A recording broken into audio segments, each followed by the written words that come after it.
Hey guys, today on Absolute Aquatics, we're going to be talking about auto feeders.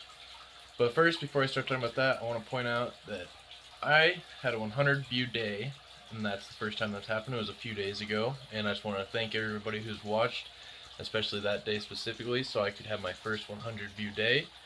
But then, I also have some kind of sad news. When I was looking at that, I also noticed that only 4% of my viewers are subscribed.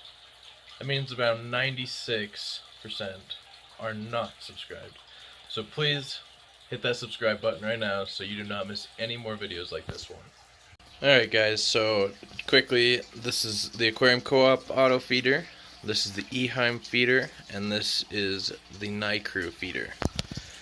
I'm going to say this is the most expensive, middle, cheapest, and now I'll start doing more of an in-depth on them each. This is the Aquarium Co-op auto feeder, is the most different of the three. As you can tell, the shape of its drum is it's bigger around, but doesn't stick out as far. There's no food in this one because mine currently broke. It was a manufacturer problem, not an Aquarium Co-op problem. This one is also the simplest one.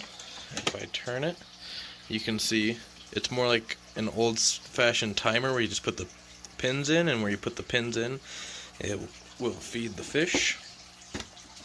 I really like this one. It's the best at dropping the food in one exact spot, because when it does get like this, all the food just drops immediately in almost exactly one spot.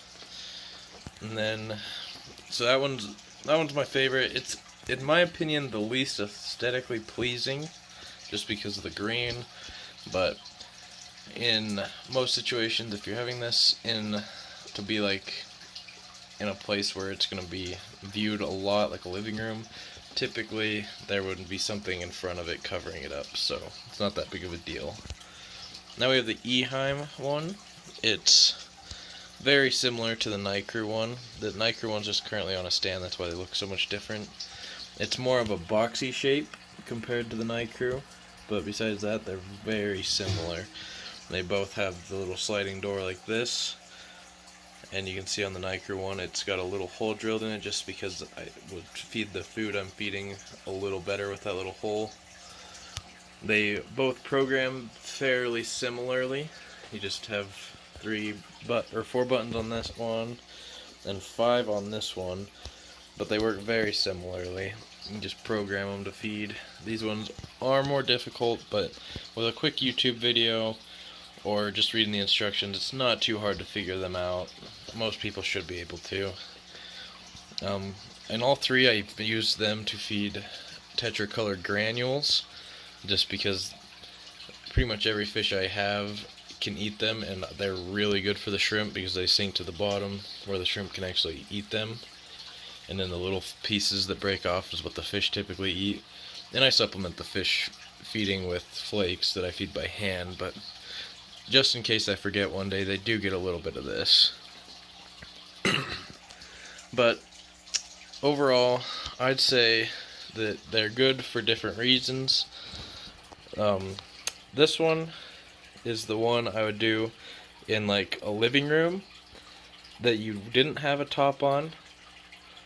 And then if I had one that, like canopy top is what I'm meaning, if I did have a canopy top, this is the one I would go with. Currently they are not selling these because of the issues they've had with them, but hopefully someday they do bring them back and get the problem solved. I actually have considered making a video of me opening mine up and seeing if I can find the issue and then possibly fixing it. If you guys want to see that, leave a comment, let me know that you want to see that. And then if you're doing a lot of aquariums, my number one choice is definitely the nicrew. The nicrew auto feeder, I have a dedicated video for it. Hopefully it's the suggested video at the end of this video. So if you want more information on that, definitely watch the video of the nicrew feeder. It's a very good feeder. I've had the eheim the longest, and it's still working. I've had it for multiple years. I've had this one. It worked really good for about 6 months before it quit working, and then this one I've had just a few months, and you'll be able to tell if you go watch that video, which you definitely should do at the end of this. Alright guys, thank you so much for watching. I hope you enjoyed this video. please hit that subscribe button. In a couple weeks I'll update you to see if we've made that subscriber to not subscribe view percentage go up. Hopefully it does. Let's get that subscriber amount way up.